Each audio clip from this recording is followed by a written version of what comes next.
Welcome back our YouTube channel. ನಮಸ್ಕಾರ ಎಲ್ಲರಿಗೂ. ಎಲ್ಲರೂ ಚೆನ್ನಾಗಿದ್ದೀರಾ ಅಂದ್ಕೊತೀನಿ. ಇವತ್ತು ಯಾವ ವಿಷಯದ ಬಗ್ಗೆ ಮಾತಾಡ್ತಿದ್ದೀನಿ ಅಂದರೆ ಇದು ಹೇಳಿದ್ದು ಮಗುನೇ ಮಕ್ಕಳಿಗೆ ಸಂಬಂಧಪಟ್ಟಂಥ ವಿಷಯ. ಇದು ಏನಪ್ಪ ಅಂತ ಅಂದರೆ ಮಕ್ಕಳಿಗೆ ಬೆಳಗ್ಗೆ ಬೇಗ ಎದ್ದೇಳೋದನ್ನು ಕಲಿಸ್ಬೇಕು, ಬೇಗ ಮಲಗಿಸ್ಬೇಕು, ಬೇಗ ಎದ್ದೇಳೋದನ್ನು ಕಲಿಸ್ಬೇಕು. ಬೇಗ ಮಲಗಿಸೋದ್ರಿಂದ ಏನು ಲಾಭ ಆಗುತ್ತೆ ಅಂದರೆ ಅವ್ರ ಮೆಮೊರಿ ಪವರು ಹೆಚ್ಚುತ್ತೆ. ಜಾಸ್ತಿ ಮಕ್ಕಳು 12 ಅವರ್ ನಿದ್ದೆ ಮಾಡೋದ್ರಿಂದ ಮೆಮೊರಿ ಪವರ್ ಹೆಚ್ಚುತ್ತೆ ಮತ್ತು ಅವ್ರ ನೆನಪಿನ ಶಕ್ತಿ ಚೆನ್ನಾಗಿರುತ್ತೆ. ಜಾಸ್ತಿ ಮೊಬೈಲ್ ಕೊಡಬಾರ್ದು, ಟಿ ವಿ ನೋಡೋಕೆ ಬಿಡಬಾರ್ದು. ಬೇಗನೆ 7 ಗಂಟೆ 7:15 ಅಷ್ಟರಲ್ಲಿ ಮಕ್ಳಿಗೆ ಊಟ ಮಾಡಿಸಿ ಬೇಗನೆ ಮಲಗಿಸ್ಬೇಕು. 8 ಗಂಟೆಗೆಲ್ಲ ಮಲಗಿಸ್ಬೇಕು. 6 ಗಂಟೆಗೆ ಊಟ ಮಾಡಿಸಿದ್ರೂ ಪರವಾಗಿಲ್ಲ, ಆದರೆ ಮೊಬೈಲು ಟಿ ವಿ ಮುಂದೆ ಆದಷ್ಟು ಅವ್ರನ್ನ ಅವಾಯ್ಡ್ ಮಾಡಬೇಕು. ಬೇಗ ಊಟ ಮಾಡಿ ಮಲಗಿಸೋದ್ರಿಂದನೂ ಅವ್ರ ಆರೋಗ್ಯ ಚೆನ್ನಾಗಿರುತ್ತೆ, ಅವ್ರ ಮೆಮೊರಿ ಪವರ್ ಚೆನ್ನಾಗಿರುತ್ತೆ, ಅವ್ರ ಗ್ರೋತೂ ಚೆನ್ನಾಗಿರುತ್ತೆ. ಮತ್ತು ಅವ್ರ ಕೆಲಸಗಳನ್ನು ಅವರೇ ಮಕ್ಕಳು ಬೆಳೀತಿದ್ದಂಗೆ ಒಂದೊಂದು ಕೆಲಸ ಅವ್ರ ಕೈಲಿ ಏನಾಗುತ್ತೋ ಆ ಕೆಲಸನ ಮಾಡಿಸೋದಕ್ಕೆ ಕಲಿಸ್ಬೇಕು. ಯಾಕೆಂದರೆ ಅದನ್ನು ಕಲಿತ್ರೆ ಅವ್ರಿಗೆ ತುಂಬಾ ಯೂಸ್ ಆಗಿರುತ್ತೆ. ಮಕ್ಕಳು ಯಾರ ಮೇಲೂ ಡಿಪೆಂಡ್ ಆಗಿರಬಾರ್ದು. ಈಗಿನ ಕಾಲದಲ್ಲಿ ಯಾವ ಥರ ಇದೆ ಜೀವನ ಅಂದರೆ ಬೇರೆಯವ್ರ ಮೇಲೆ ಯಾರೂ ಡಿಪೆಂಡ್ ಆಗಬಾರ್ದು. ಎಲ್ಲೇ ಹೋದರೂ ಅವರು ಜೀವನ ಮಾಡೋ ಥರ ಮಕ್ಕಳಿಗೆ ಇವಾಗಿಂದನೇ ಅಭ್ಯಾಸ ಮಾಡಿಸಿದ್ರೆ ದೊಡ್ಡವರು ಆದಮೇಲೆ ತುಂಬಾ ಚೆನ್ನಾಗಿರುತ್ತೆ, ತುಂಬ ಯೂಸ್ ಆಗುತ್ತೆ. ಬೆಳಗ್ಗೆ ಎದ್ದ ತಕ್ಷಣ ಸ್ನಾನ ಮಾಡೋದು, ಬ್ರಷ್ ಮಾಡೋದು, ಸಣ್ಣ ಪುಟ್ಟ ಕೆಲಸ ಮಾಡೋದು, ಅಂದರೆ ಬೆಡ್ ಮೇಲೆ ಬೆಡ್ಡು ಕ್ಲಿಯರ್ ಮಾಡ್ಕೊಳ್ಳೋದು, ಎಲ್ಲನೂ ಪ್ರತಿಯೊಂದನ್ನು ಅವ್ರಿಗೆ ಒಂದೊಂದು ತಿಂಗಳಿಗೆ 2 ತಿಂಗಳಿಗೆ ಒಂದೊಂದು ಕೆಲಸ ಅವ್ರಿಗೆ ಹೇಗೆ ದೊಡ್ಡವರಾಗ್ತಾ ಹೋಗ್ತಾರೆ ಸ್ಟೆಪ್ ಬೈ ಸ್ಟೆಪ್ಪು ಆ ಥರ ಕಳಿಸೋದು ತುಂಬ ಒಳ್ಳೆಯದು. ಬೆಳಗ್ಗೆ ಎದ್ದ ತಕ್ಷಣ ಬ್ರಷ್ ಮಾಡಿಸಿ, ಸ್ನಾನ ಮಾಡಿಸಿ, ದೇವ್ರಿಗೊಂದು ಪೂಜೆ ಮಾಡಿಸೋದು, ಒಂದು ಶ್ಲೋಕ ಹೇಳ್ಕೊಡೋದು, ಇದೆಲ್ಲ ತುಂಬ ಜೀವನದಲ್ಲಿ ತುಂಬ ಒಂದು ಒಳ್ಳೆಯದಾಗತ್ತೆ. ಮತ್ತು ಅವ್ರವ್ರ ಕೆಲಸ ಅವ್ರವ್ರು ಮಾಡಿಕೊಂಡಾಗ ಅವ್ರಿಗೂ ಏನೋ ಒಂದು ಖುಷಿ ಆಗುತ್ತೆ. ನಾನೇನೋ ಒಂದು ಕೆಲಸ ಮಾಡಿದೆ ಅಂತ ಅವರು ಚಿಕ್ಕದ್ರಿಂದನೂ ನಾವು ಕಳಿಸೋದ್ರಿಂದ ಅವ್ರ ಮೈಂಡಿಗೆ ಬರುತ್ತೆ, ನಾವು ಒಂದೊಂದು ಕೆಲಸ ಮಾಡಬೇಕು ನಮ್ಮ ಕೆಲಸ ಅಂತ. ಆವಾಗ ಯಾವ ಥರ ಸಮಸ್ಯೆ ಇರಲ್ಲ, ಮಕ್ಳಿಗೂ ಈಸಿಯಾಗಿರುತ್ತೆ.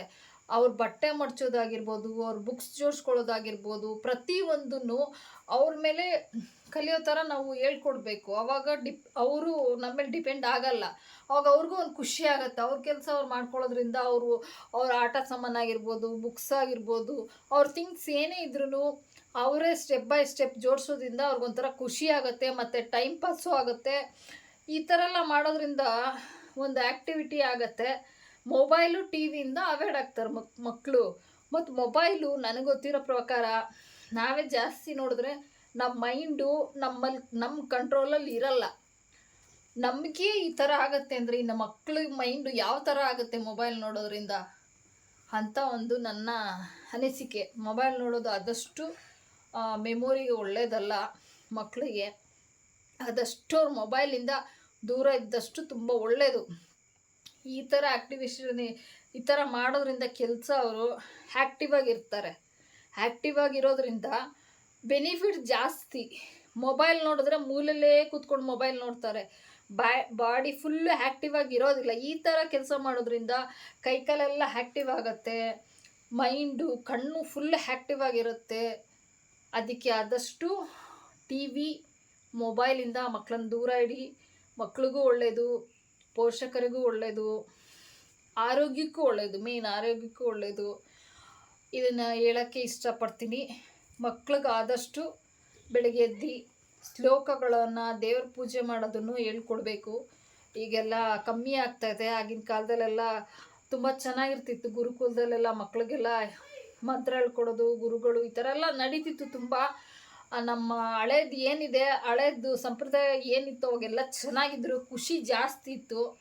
ಇವಾಗೆಲ್ಲ ಸ್ಮಾರ್ಟ್ ಯುಗ ಆಗಿ ಖುಷಿ ಕಮ್ಮಿ ಆಗ್ತಾಯಿದೆ, ಆರೋಗ್ಯ ಸಮಸ್ಯೆ ಜಾಸ್ತಿ ಆಗ್ತಾಯಿದೆ. ಹಳೇದನ್ನು ಮರಿಬಾರ್ದು, ಹಳೇದನ್ನು ಮಕ್ಳಿಗೆ ಹೇಳ್ಕೊಡ್ಬೇಕು, ಹಳೇದನ್ನು ಕಲಿಬೇಕು, ಹಳೇದು ಉಳಿಬೇಕು ಅಂತ ಹೇಳೋಕ್ಕೆ ಇಷ್ಟಪಡ್ತೀನಿ. ಹಳೇದು ಉಳಿದ್ರೆ ಮುಂದಿನ ಪೀಳಿಗೆಗೆ ತುಂಬ ಚೆನ್ನಾಗಿರುತ್ತೆ ಅಂತ ಹೇಳೋಕ್ಕೆ ಇಷ್ಟಪಡ್ತೀನಿ. ಆದಷ್ಟು ಮಕ್ಕಳನ್ನ ಮೊಬೈಲಿಂದ ದೂರ ಇಡಿ. ನಮಸ್ಕಾರ.